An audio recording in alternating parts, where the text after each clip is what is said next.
Hello, everyone. We are group number 6, and our group's critical review will be based on Charlotte Perkins Gilman's short story, The Yellow Wallpaper. The Yellow Wallpaper relates the experiences of a woman who was a writer suffering from a serious postpartum depression and anxiety. Her husband, John, who is also a physician, is treating her according to the methods that the famous physician named Mitchell has indicated.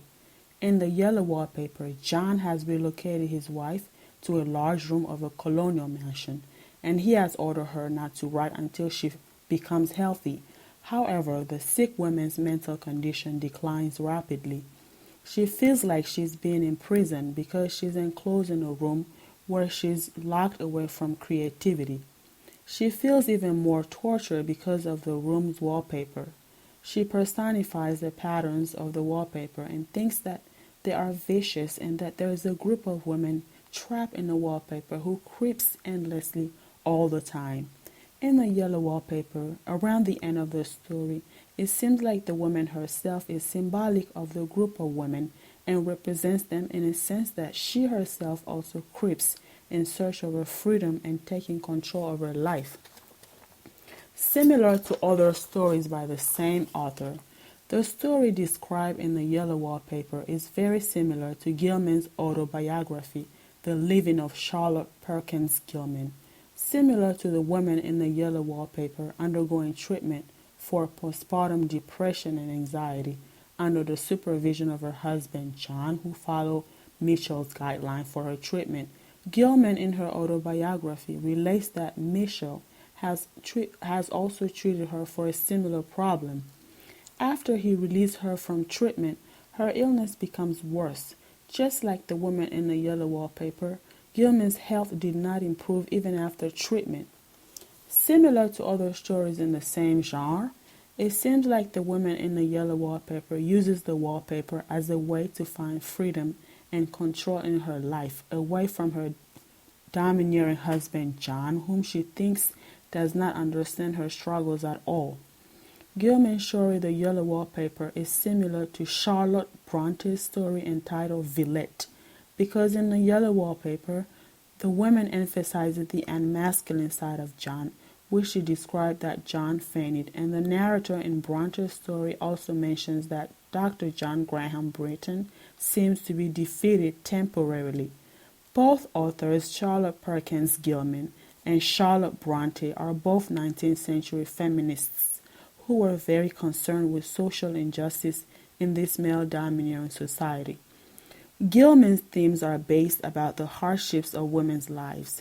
Gilman defended women's rights and movements in the United States. Different from other stories by the same genre, another author similar to Gilman is Kate Chopin. In Kate Chopin's short story, The Story of an Hour, she emphasizes on women's independence as individuals with their own wants and needs. Gilman's ideas differ slightly from Chopin's ideas because even though both authors focus on social injustices and the hardships of women's lives, Gilman points that women should be educated in order to be financially independent and contribute to society. Elements of the selection that are noteworthy. Irony. The woman in The Yellow Wallpaper uses some forms of irony a lot, especially in reference to her husband. She says, "John laughs at me, of course, but one expects that in marriage. In a healthy marriage, one does not expect her husband to laugh at her." Later in the story, the woman says, "I'm glad my case is not serious." But it is clear that she is concerned that her case is very serious. Protagonist. The woman in The Yellow Wallpaper was the protagonist because she's the main character and the entire story is centered on her experiences. Tone. The woman is very uncertain and hesitant at the beginning of the story, but she becomes very determined at the end of the story. Symbolism. The use of symbolism is very predominant in The Yellow Wallpaper. At first it seems simply unlikable. It is torn, dirty, and an unclean yellow. The worst part is the superficially formless pattern, which fascinates the narrator as she attempts to figure out how it is organized. After staring at the wallpaper for hours, the woman discovers another woman crawling and stooping, trying to escape from the main pattern, which looked like the bars of a cage. The woman described that she sees many women's heads being strangled as they try to escape from such cage. It seems like the wallpaper represents the structure of family, medicine, and tradition in which the woman finds herself trapped. The woman uses the wallpaper as a symbol of the domestic life that traps so many women in this male-domineering society.